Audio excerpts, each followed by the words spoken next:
অনেকটাই এখন হালকা হয়ে গেছে। আন্ডার আর্মসের কালো প্যাচেস বা ব্ল্যাক প্যাচেস যেটা বলো, সেটা ব্ল্যাক প্যাচ যেটা দেখতে পাচ্ছ সেটা কিন্তু অনেকটাই হালকা হয়ে গেছে। এত কিছু আজকের ভিডিওর জন্য কি নিয়ে বলবো বলো তো? আন্দাজ করতে পারছো কিছু? চলো আর তোমাদের এরকম ভাবে রাখবো না। Hey guys, good evening and welcome to my channel tips up back. কেমন আছো তোমরা সবাই? আশা করছি সবাই ভালো আছো, আর তোমাদের ভালোবাসায় আমি তো ভালোই থাকি। সো দেখো, আজকে আমি তোমাদের সাথে যেটা শেয়ার করব সেটা হচ্ছে under arms care.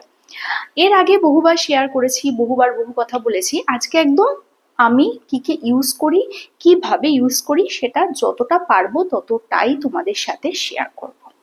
So under arms clean, healthy, attractive রাখাও কিন্তু একটা আর্ট। কেননা আমরা যতটা মুখের, গলার, হাত পায়ের কেয়ার করি, আমরা আর্মপিট বা আন্ডার আর্মস কেয়ার কিন্তু ততটা করি না। কেন করি না আমরা নিজেও জানি না, করি না। যেহেতু ওটা ঢাকা থাকে, সিভলেস পড়ি না, পড়ার সাহস নেই, পড়লে কে কি বলবে, বা যদিও বা পড়ি ওইখানটা একটু অ্যাভয়েড করি। কেন? আন্ডার আর্মস কিন্তু একটা খুব ইম্পর্টেন্ট পার্ট।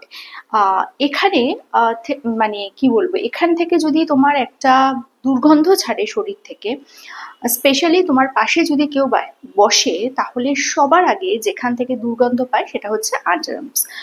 সো সো এই জায়গাটা কিন্তু ক্লিন রাখা এবং হেলদি রাখা, যাতে ব্যাকটেরিয়া না থাকে, সেটা কিন্তু খুব ইম্পর্টেন্ট।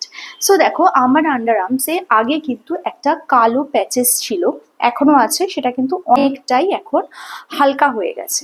আন্ডার আর্মসের কালো প্যাচেস বা ব্ল্যাক প্যাচেস যেটা বলো, সেটা ব্ল্যাক প্যাচ যেটা দেখতে পাচ্ছ সেটা কিন্তু অনেকটাই হালকা হয়ে গেছে। সেটা আমি কি করে করেছি সেটাই তোমাদের সাথে শেয়ার করব। প্রথমে হচ্ছে যে কোনো একটা বডি ওয়াশ তোমরা নিয়ে নেবে, সেটা যে কোনো কোম্পানির বডি ওয়াশ। সাবানটা বলবো না নিতে, কেননা বডি সোপে একটু ড্রাইনেস আসে, তো সেই কারণে বডি ওয়াশ। যদি একান্তই বডি ওয়াশ কেউ প্রেফার না করো, তাহলে বডি সোপ অবশ্যই ইউজ করতে পারো। দেন এরকম একটা ladies razor, use and throw এগুলো,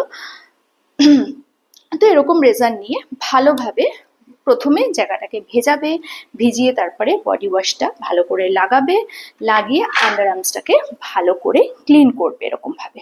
ওকে, সব সময় নিচ থেকে ওপরে ক্লিন করবে, ওপর থেকে নিচে নয়। ওকে, এইবার আবার ভালো করে ধুয়ে ফোমটাকে তুলে ফেলবে।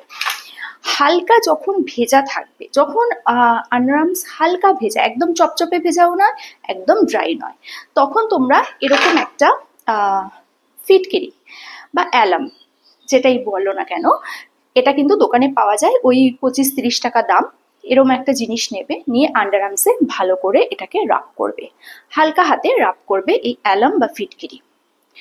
তারপরে যেটা করবে, last but not the least, এরকম একটা কোলন, যেটা যে কোনো কসমেটিক্সের দোকানে পাওয়া যায়, একটা কোলন এরকম একটা স্প্রে বটলে ভরে রাখবে। এর মধ্যে কিন্তু কোনো জল আমি মিক্সড করিনি। দুটো অপশন, এক হচ্ছে কোলন তোমরা ডিরেক্ট আন্ডার আর্মে স্প্রে করতে পারো, সেটাও ভীষণ ভালো। আর যদি মনে করো যে কোলন তোমরা জলে মিশিয়ে ইউজ করবে, তাহলে মোটামুটি এই যে ক্যাপটা আছে, এই ক্যাপের মোটামুটি 2-3 ফোঁটা, ক্যাপ বলবো না, 2-3 ফোঁটা 1 মগ জলে 2 থেকে 3 ফোঁটা নিয়ে, অবশ্যই মাথা বাদ দিয়ে, মুখ বাদ দিয়ে, পুরো শরীরে তোমরা সেই জলটা ঢেলে এবার হালকা টাওয়েল ড্রাই করে নিতে পারো। আচ্ছা, এটাতে সুবিধে হচ্ছে, এটা তুমি ডিরেক্ট আন্ডার আর্মে স্প্রে করছো, এবং যে কারণে গন্ধটা অনেকক্ষণ স্টে করে, বহুক্ষণ স্টে করে, যে কোনো একটা স্প্রে বটলে যদি এটা রাখতে পারো। আর যেহেতু জলে মিশিয়ে যদি ইউজ করো, সেটার যে গন্ধটা সেটা কিন্তু খুব বেশিক্ষণ স্টে করবে না, সেটা খুব তাড়াতাড়ি চলে যায়। যদিও কোলনের গন্ধ যে কোনো বডি স্প্রে বা যে কোনো পারফিউমের থেকে অনেক বেশিক্ষণ স্টে করে। তো সব থেকে প্রথম কথা হচ্ছে এইগুলো স্টেপ বাই স্টেপ ফলো করতে হবে, এবং এই রিমুভ করা, মানে হেয়ার রিমুভটা রেগুলার না করলেও চলবে, বাট অ্যালাম বা ফিটকিরি, কোলন, তারপরে তুমি বডি স্প্রে বা রোল-অন ইউজ করতে পারো। এবার বলি, কোলন তো ফ্রেগন্যান্সের জন্য আমি বললাম, কিন্তু ফিটকিরি কেন? ফিটকিরি কিন্তু ব্যাকটেরিয়া দূর করে।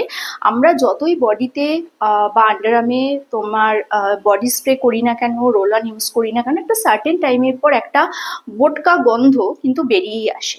তো সেইটা যেন না বেরোয়, সেটার জন্য ফিটকিরি মাস্ট। ফিটকিরিতে ব্যাকটেরিয়া হতে দেয় না, ব্যাকটেরিয়া তৈরি হলেই কিন্তু একটা বাজে গন্ধ আসে, সেইটা হতে দেয় না, যে কারণে সারা বছর ফিটকিরি ইউজ করবে। এবং এই ফিটকিরি ইউজ করলে কিন্তু আন্ডারআর্মসে যেমন ব্যাকটেরিয়া হয় না, সেরকম আন্ডারআর্মসটা ড্রাই থাকে এবং এই যে বাজে উৎকট গন্ধ সেটাও হয় না। সো বডি স্প্রে সাথে সাথে ফিটকিরি এবং কোলন এই দুটো কিন্তু মাস্ট। আন্ডারআর্মস কেয়ার হয়তো এর আগে অনেকেই বলেছে, কিন্তু ফিটকিরির এত উপকারিতা হয়তো বলেছে, আমার কাছে আসেনি। তো তোমরা দেখো, যদি এরকম ইউজ করে তোমরা ভালো রেজাল্ট পাও আমাকে অবশ্যই বলো। আর আন্ডারআর্মস কিন্তু ক্লিন রাখাটা ভীষণ ইম্পর্টেন্ট। হ্যাঁ, এবার হেটার্সরা বলতেই পারে হাত তুলে তুলে আন্ডারআর্মস কি দেখাচ্ছে ভাই। ভাই এটাও একটা পার্ট। তুমি যদি তোমার চোখ দেখাতে পারো, ঠোঁট দেখাতে পারো, কান দেখাতে পারো, তাহলে ক্লিভেজ, ন্যাভেলে আন্ডারআর্মস দেখাতে এত লজ্জা? যারা বেশি লজ্জা পায় তারাই মনে হয় গন্ডগোলটা বেশি পাকায়। তো যাই হোক, আন্ডারআর্মস কেয়ার কিন্তু খুব ইম্পর্টেন্ট। আরেকটা কথা বলে রাখি, সেটা হলো যে ভিডিওটা কেমন লাগলো সেটা তো আমাকে অবশ্যই বলবে। ভালো লাগলে লাইক শেয়ার সাবস্ক্রাইব করবে। কালকে আসবে একটা নতুন ভিডিও নিয়ে, ততক্ষণের জন্য